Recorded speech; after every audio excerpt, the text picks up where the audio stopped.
Welcome to I dream. దేశమంతా అయోధ్య వైపు చూస్తుంటే సైబర్ క్రిమినల్స్ కొత్త కాన్సెప్ట్ ఎంచుకున్నారు. భక్తుల ముసుగులో మంచి ఫొటోస్ పంపిస్తామంటూ, లేదా అయోధ్యలో జరుగుతున్న కార్యక్రమాలు లైవ్ చేస్తామంటూ ఒక కొత్త లింక్ ని మీకు పంపిస్తారు.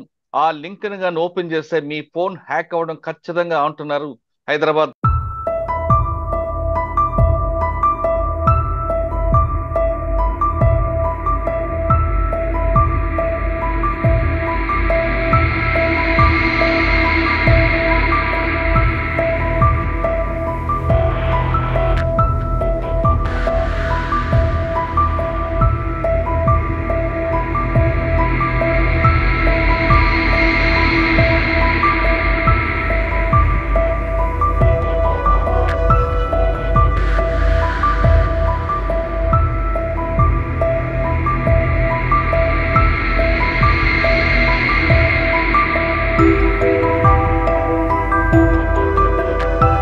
ఒకవేళ లింక్ వస్తే ఏం చేయాలనే విషయాన్ని మనతో మాట్లాడడానికి cyber crime expert Nallamothu Sridhar గారు ప్రస్తుతం మనతో లైవ్ లో ఉన్నారు. ఆయన అడిగి అటువంటి లింకులు వచ్చినప్పుడు ఏం చేయాలి, ఒకవేళ క్లిక్ చేస్తే ఎలాంటి పరిణామాలు ఎదురవుతాయనే విషయాన్ని శ్రీధర్ గారు తెలుసుకుందాం. శ్రీధర్ గారు నమస్తే అండి. నమస్తే మురళి గారు. సార్, ఇప్పుడు కొత్త అంటే ఇంతవరకు లోన్ యాప్ అంటూ, లేదా ఓఎల్ఎక్స్ అంటూ, లేదు మీకు లాటరీ తగిలిందంటూ రకరకాలుగా మోసాలు చేస్తున్న సైబర్ క్రిమినల్స్ ఇప్పుడు అయోధ్యను ఎంచుకున్నారు. అంటే ప్రపంచంలో పాటు ముఖ్యంగా మన భారతదేశంలో చాలా మంది రేపు 22 తారీఖు నాడు ఏం జరగబోతుంది, అయోధ్యలో సంబంధించిన ఫొటోస్ కానీ లైవ్స్ కానీ చూద్దామంటూ చాలా మంది ఇంట్రెస్ట్ చూపిస్తారు. దీన్ని ఒక క్యాప్చర్ గా చేసుకుంటూ ఒక లింక్ పంపుతున్నారు. కాబట్టి ఖచ్చితంగా అందరూ అలర్ట్ గా ఉండండి అంటూ హైదరాబాద్ సైబర్ క్రైమ్ పోలీసులు, ముఖ్యంగా సిసిఎస్ సంబంధించిన వాళ్ళు ఒక వార్నింగ్ ఇస్తున్నారు. ఇది నిజంగానా, లేదు ప్రజలకి అవేర్నెస్ తీసుకురావడానికి పోలీసులు చేస్తున్న ఉద్దేశమా?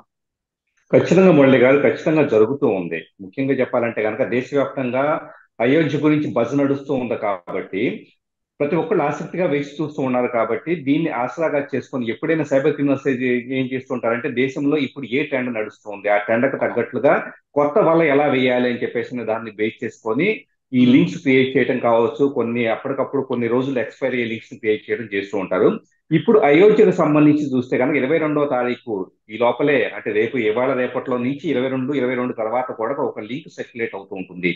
Number of people cyber criminals ఆ లింక్ ని సర్క్యులేట్ చేస్తూ దాన్ని ఎవరైనా డౌన్లోడ్ చేసుకొని క్లిక్ చేస్తే, జస్ట్ డౌన్లోడ్ కూడా కాదు, జస్ట్ క్లిక్ చేస్తే ఏమవుతుందంటే మీరు ఎప్పటికప్పుడు అయోధ్యలో జరుగుతున్న సంఘటనకు సంబంధించి లైవ్ చాలా హై క్వాలిటీ ఫొటోస్ వీడియోస్ చూడొచ్చు అని చెప్పేసి ఆ లింక్ వచ్చిన వెంటనే మనం టీవీలో చూస్తే మనకు సరిగా క్వాలిటీ ఉండదు కదా, లేకపోతే ఇంటర్నెట్ కూడా సరిగా క్వాలిటీ ఉండదు కదా, మనం లైవ్ గా జరిగేదని మనం చూస్తాం అన్న ఉద్దేశంతో చాలా మంది క్లిక్ చేస్తారు. క్లిక్ చేసిన తర్వాత 2 ప్రమాదాలు కొంచెం ఉంటాయి మురళి గారు. ఒకటి, మీ ఫోన్ అప్పటికప్పుడు ఉన్న ఫలంగా హ్యాక్ అవ్వటం. లింక్ క్లిక్ చేసిన వెంటనే స్క్రీన్ మీద పర్మిషన్స్ రకరకాలు మీకు తెలియని విధంగా యాక్సెప్ట్ కొట్టేయాల్సిన పరిస్థితి ఏర్పడుతూ ఉంటుంది.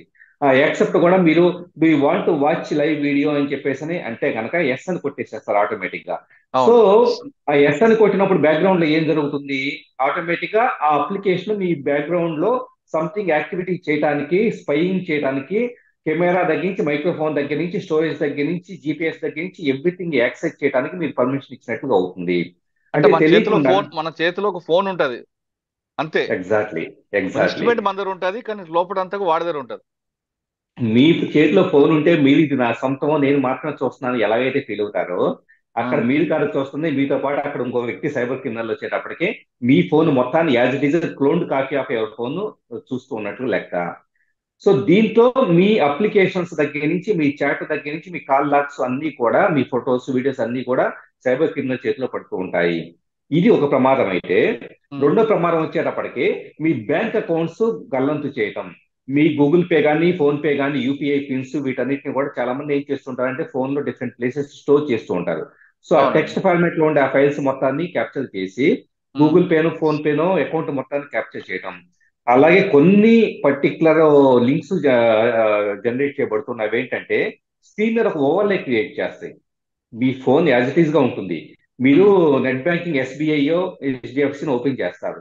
చేసిన తర్వాత యూజర్ నేమ్ పాస్వర్డ్ టైప్ చేసినప్పుడు మీరు టైప్ చేసే యూజర్ నేమ్ పాస్వర్డ్ బ్యాంక్ సర్వర్కి వెళ్లకుండా పైన ట్రాన్స్పరెంట్ గా ఓవర్లే ఉండే ఏదైతే ఉంటుందో ఆ ట్రాన్స్పరెంట్ విండోలో కూడా మీ యూజర్ నేమ్ పాస్వర్డ్ వెళ్ళిపోతుంది.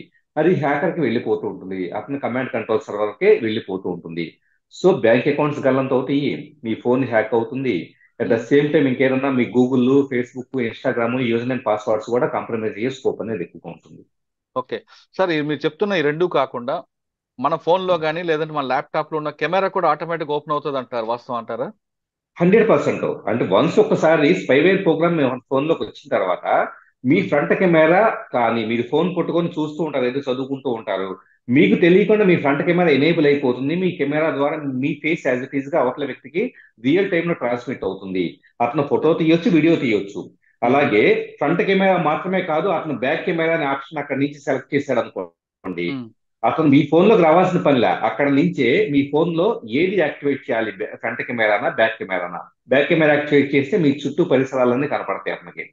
ప్లస్ అచ్చా. మీరు ఒక దగ్గర కూర్చొని ఫ్రెండ్స్ తో మాట్లాడుతూ ఉన్నారు, మాట్లాడుతూ ఉంటే ఉమ్, రేపు గోవా వెళ్దామని ఇంకోటి ఇంకోటి అని మాట్లాడుతూ ఉంటే యాజ్ ఇట్ ఈజ్ మీరు కాన్వర్జేషన్ మొత్తం కూడా అతను మైక్రోఫోన్ ఎనేబుల్ చేస్తే రికార్డ్ అనే బటన్ ప్రెస్ చేస్తే కనుక మీకు తెలియకుండా మీరు మాట్లాడుకునేదంతా, ఆ గదిలో మాట్లాడుకునేదంతా కూడా అతను ఆడియో రూపంలో వెళ్ళిపోతూ ఉంటుంది. So okay. Photos, videos, microphone మీరు ఈ క్షణంలో అప్రాక్సిమేట్ గా 50 మీటర్స్ పరిధిలో ఎక్కడున్నారో మీ లైవ్ లొకేషన్ ఎవ్రీథింగ్ హ్యాకర్ కంట్రోల్లోకి వెళ్తాయి. అంటే ఓకే.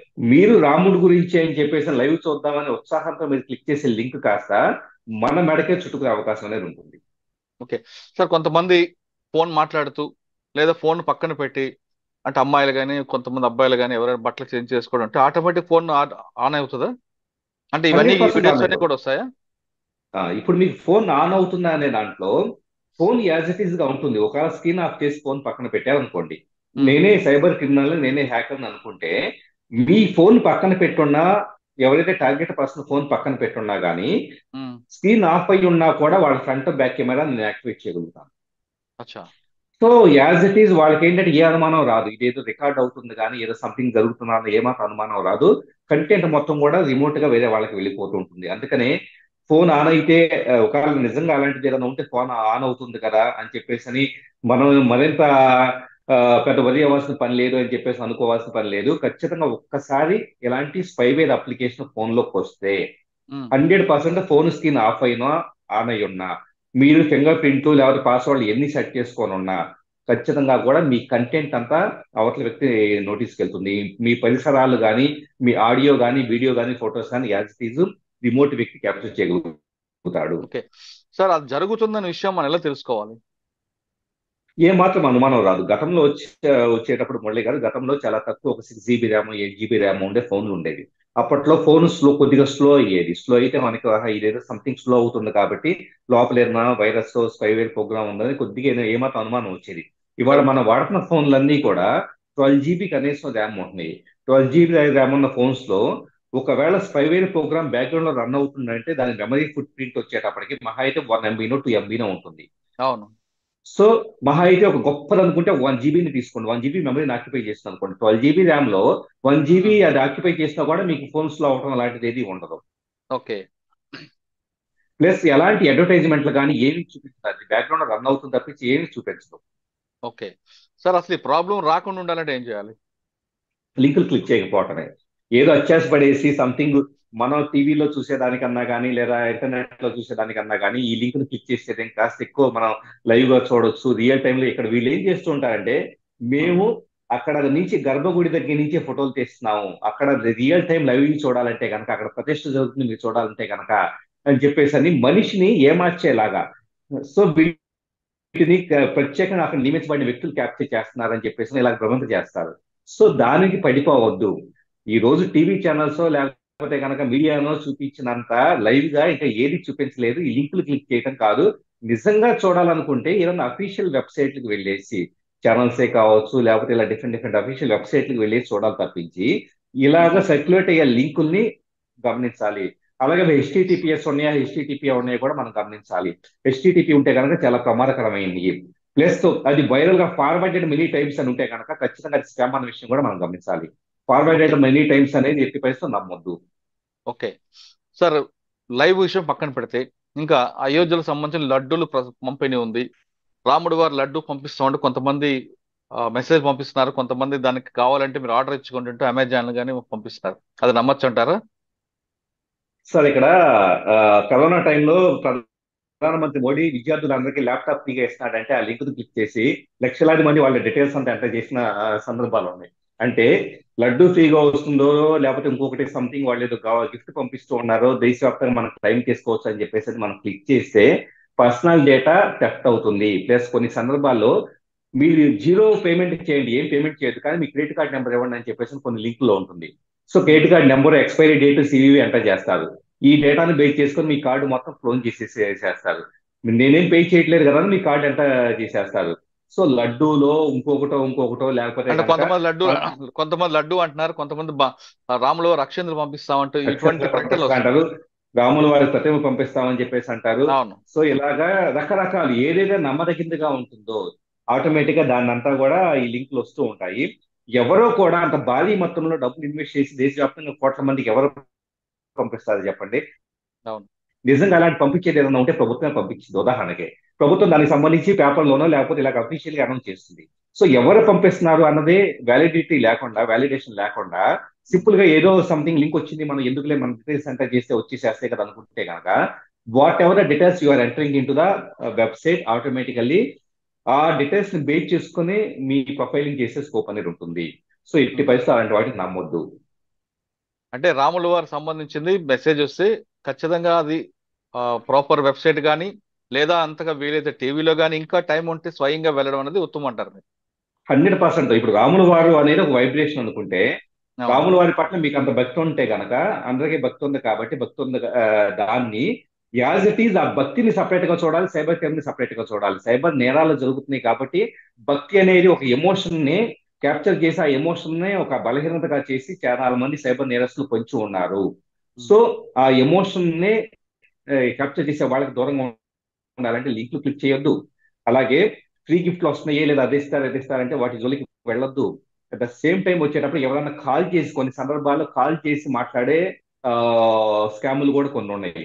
సో ఈ డేటా బేస్ బేస్డ్ గా వచ్చేటప్పుడు కాల్ చేసి మీరు అర్జెంట్ గా మీ డీటెయిల్స్ చెప్పండి, మీకు రాముల వారి దగ్గర నుంచి ఒక మంచి గిఫ్ట్ వస్తుంది అనగానే ఫోన్లు కూడా చెప్పే సందర్భాలు ఉన్నాయి. గత 2-3 రోజులు ఇవి జరుగుతున్నాయి.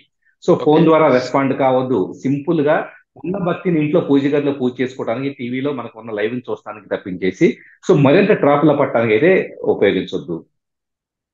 ఓకే అండి. రాముడి పట్ల ఉన్న మీ భక్తి సైబర్ క్రిమినల్స్ పాట వరంగా మారుతుందంటున్నారు శ్రీధర్ గారు. మనలో భక్తి ఉంటే ఆ భక్తికి అంత కేవలం దేవుడి గదులకు ఉంచుకోండి. మీకు అంతగా టైం ఉంటే స్వయంగా వెళ్ళండి, కానీ వాళ్ళు చెప్పిన ఫోన్లు కానీ లింకులు కానీ పంపిస్తే మొత్తం మీకు జరగాల్సిన నష్టం చాలా భారీ స్థాయిలో ఉంటుందంటూ హెచ్చరిస్తున్నారు. ఖచ్చితంగా ఏ లింక్ పంపినా క్లిక్ చేయదు. ఒకవేళ క్లిక్ చేసే తర్వాత మీరు సైబర్ పోలీస్ పట్ల వెళ్లాల్సి వస్తున్న అవకాశం ఉంటుంది. సైబర్ పోలీసుల దగ్గరికి వెళ్లకుండా ఏం జరగకుండా ఉండాలంటే ఖచ్చితంగా మీరు ఏ లింకులు చూడకుండా స్వయంగా రాముల వారిని చూడండి, అయోధ్య వెళ్ళండి, లేదా ప్రాపర్ గా ఉన్న ఛానల్స్ చూసి ఉండండి తప్ప ఖచ్చితంగా వచ్చే లింకులు మాత్రం మీరు దయచేసి క్లిక్ చేయదు. ఇది హైదరాబాద్ పోలీసుల వారి హెచ్చరిక. మరో అంశాలు మళ్ళీ కలుద్దాం. అంతవరకు నమస్తే. థ్యాంక్ యూ శ్రీధర్ గారు.